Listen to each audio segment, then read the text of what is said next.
Hi friends, ನಾನು ನಿಮ್ಮ ವಾಣಿ.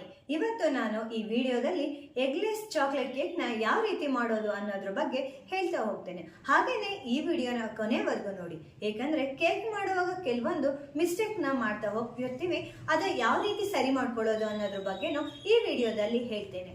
ಹಾಗಾದ್ರೆ ಬನ್ನಿ ಯಾವ ರೀತಿ ಕೇಕ್ ಮಾಡೋದು ಅನ್ನೋದನ್ನ ನೋಡೋಣ. ಒಂದು ಬೌಲ್ಗೆ 120 ಗ್ರಾಮ್ನಷ್ಟು ಮೈದಾ ಹಿಟ್ಟನ್ನು ತೆಗೆದುಕೊಂಡು ಅದಕ್ಕೆ 2 TBSPಯಷ್ಟು ಕೋಕೋ ಪೌಡರ್ನ ಲೆವೆಲ್ ಮಾಡಿ ಹಾಕಿ.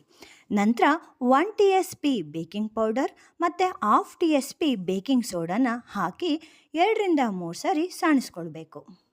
ನಮಗೆ ಇಲ್ಲಿ ತುಂಬ ಇಂಪಾರ್ಟೆಂಟ್ ಇರೋದೆ baking soda and baking powder. ನೀವು ಆದಷ್ಟು ಎಷ್ಟು ಹೊಸದಾಗುತ್ತಾ ಅದನ್ನಷ್ಟೇ ಯೂಸ್ ಮಾಡಿ, ಏಕೆಂದರೆ ಇದು 3 ತಿಂಗಳ ಮೇಲೆ ನೀವು ಉಪಯೋಗಿಸೋಕೆ ಹೋಗಬೇಡಿ.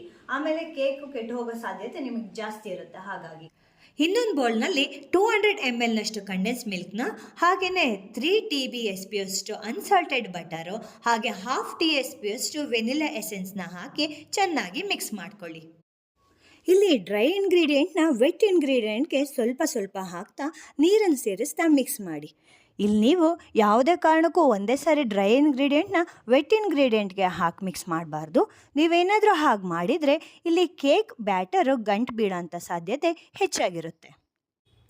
ನಂತರ ಸ್ಪ್ಯಾಚುಲಾದಲ್ಲಿ ಕಟ್ ಆ್ಯಂಡ್ ಫೋಲ್ಡ್ ಮೆಥಡ್ನಲ್ಲಿ ಬ್ಯಾಟರ್ನ ಫ್ಲೋಯಿಂಗ್ ಕನ್ಸಿಸ್ಟೆನ್ಸಿಗೆ ಬರೋ ಹಾಗೆ ಮಿಕ್ಸ್ ಮಾಡಿ. ಓವರ್ ಮಿಕ್ಸ್ ಮಾಡಬೇಡಿ. ಇನ್ ಕೇಸ್ ಓವರ್ ಮಿಕ್ಸ್ ಮಾಡಿದ್ದೇ ಆದರೆ ನಿಮ್ಮ ಕೇಕು ಫ್ಲಫಿಯಾಗಿ ಬರೋಕ್ಕೆ ಚಾನ್ಸೇ ಇಲ್ಲ. ಇಲ್ಲಿ ಕೇಕ್ ಬ್ಯಾಟರ್ ರೆಡಿ ಮಾಡೋ ಮೊದಲು ಕೇಕ್ ಮೋಲ್ಡ್ನ ರೆಡಿ ಮಾಡ್ಕೋಬೇಕು. ಹಾಗಾದರೆ ಕೇಕ್ ಮೋಲ್ಡ್ನ ಯಾವ ರೀತಿ ರೆಡಿ ಮಾಡಬೇಕು? ನೀವು ಮೋಲ್ಡ್ ತಗೊಂಡು ಅದಕ್ಕೆ ಬೆಣ್ಣೆಯಿಂದ ಗ್ರೀಸ್ ಮಾಡಿ, ಅದಕ್ಕೆ ಮೈದಾ ಹಿಟ್ಟನ್ನ ಸ್ಪ್ರಿಂಕಲ್ ಮಾಡಿ ಅದನ್ನ ಚೆನ್ನಾಗಿ ಟ್ಯಾಪ್ ಮಾಡಬೇಕು. ಈಗ ರೆಡಿ ಆಯಿತು ನಿಮ್ಮ ಕೇಕ್ ಮೋಲ್ಡ್. ಗ್ರೀಸ್ ಮಾಡಿದ ಮೋಲ್ಡ್ಗೆ ಕೇಕ್ ಬ್ಯಾಟರ್ನ ಹಾಕಿ 1 ಟೂತ್ ಪಿಕ್ ತೆಗೆದುಕೊಂಡು ಒಂದು ಸರ್ಕಲ್ ರೀತಿ ಮಾಡಿ, ಇದಕ್ಕೆ ನಿಮಗೆ ಬೇಕಾದ ಟಾಪಿಂಗ್ನ ಹಾಕಿ. ಲೈಕ್ ಚಾಕೋ ಚಿಪ್ಸ್ ಆದರೂ ಆಯಿತು, ಇಲ್ಲಾಂದರೆ ಚಾಕ್ಲೇಟ್ಸ್ಗಳನ್ನಾದರೂ ಆಯಿತು, ಇಲ್ಲಾಂದರೆ ಡ್ರೈ ಫ್ರೂಟ್ಸ್ನಾದರೂ ಆಯಿತು. ನಿಮಗೆ ಯಾವ್ದು ಇಷ್ಟ ಬರುತ್ತೋ ಅದನ್ನ ಹಾಕಿಬಿಟ್ಟು 2ರಿಂದ 3 ಸಲ ಟ್ಯಾಪ್ ಮಾಡಿಕೊಡಿ. 10 ಮಿನಿಟ್ಸ್ ಪ್ರೀ ಹೀಟ್ ಆಗಿರ್ತಕ್ಕಂಥ ಅವನ್ನಲ್ಲಿ 180 ಡಿಗ್ರಿ ಟೆಂಪರೇಚರ್ನ ಇಟ್ಟು 30 to 35 ಮಿನಿಟ್ಸ್ ಅಷ್ಟು ನಾವು ಬೇಕಿಂಗ್ ಮಾಡಬೇಕಾಗುತ್ತೆ. ಹಾಗಾದರೆ ಈಗ ರೆಡಿಯಾಗಿರ್ತಕ್ಕಂತಹ ಕೇಕ್ ಬ್ಯಾಟರ್ನ ಬೇಕ್ ಮಾಡೋಕ್ಕೆ ಹೋಗೋಣ. ಇಲ್ಲಿ ನೋಡಿ, ಇದನ್ನು ನಾನು ಅವನ್ನಲ್ಲೇ ಇಟ್ಟು ಬೇಕ್ ಮಾಡ್ತಾಯಿದ್ದೀನಿ. ನೀವೇನಾದರೂ ಪಾತ್ರೆಯಲ್ಲಿ ಮಾಡ್ತಿದ್ದೀರಾ? ಹಾಗಾದರೆ ದಪ್ಪ ತಳಪಾತ್ರೆ ತೆಗೆದುಕೊಂಡು 2 ನಿಮಿಷ ಹೈ ಫ್ಲೇಮ್ನಲ್ಲಿ ಬಿಸಿ ಮಾಡಿ, ನಂತರ ಮೀಡಿಯಂ ಫ್ಲೇಮ್ನಲ್ಲಿ 6 ನಿಮಿಷ ಲಿಡ್ ಕ್ಲೋಸ್ ಮಾಡಿ ಬಿಸಿ ಮಾಡಿ. ಇಮಿಡಿಯೇಟಾಗಿ ಕೇಕ್ ಬ್ಯಾಟರ್ ಮೋಲ್ಡ್ನ ಬಿಸಿಯಾಗಿರ್ತಕ್ಕಂಥ ಪಾತ್ರೆಯಲ್ಲಿಟ್ಟು 35 ನಿಮಿಷ ಬೇಕ್ ಮಾಡಿ. ಯಾವುದೇ ಕಾರಣಕ್ಕೂ ಮಧ್ಯದಲ್ಲಿ ಲಿಡ್ಡನ್ನು ತೆಗೆದು ಪದೇ ನೋಡಬಾರ್ದು. 35 ನಿಮಿಷ ಆದ ನಂತರ ಟೂತ್ ಪಿಕ್ನಿಂದ ಚೆಕ್ ಮಾಡಿ ಕೇಕ್ನ ಹೊರತೆಗಿರಿ. ನೀವಿಲ್ಲಿ ನೋಡ್ತಾ ಇದ್ದೀರಿ, ಆಲ್ಮೋಸ್ಟ್ ಕೇಕ್ ಬೇಕಾಗಿದೆ. ಇದನ್ನು ಹೊರತೆಗೆದು ಟೂತ್ ಪಿಕ್ನಲ್ಲಿ ಕೇಕ್ನ ಸೆಂಟರ್ ಭಾಗದಲ್ಲಿ ಚುಚ್ಚಬೇಕು. ಯಾವುದೇ ತರಹ ಬ್ಯಾಟರ್ ಅಂಟಿಕೊಳ್ಳದೆ ಟೂತ್ ಪಿಕ್ ಹೊರ ಬಂದರೆ ಕೇಕ್ ಆಗಿದೆ ಅಂತ ಹೇಳಿ.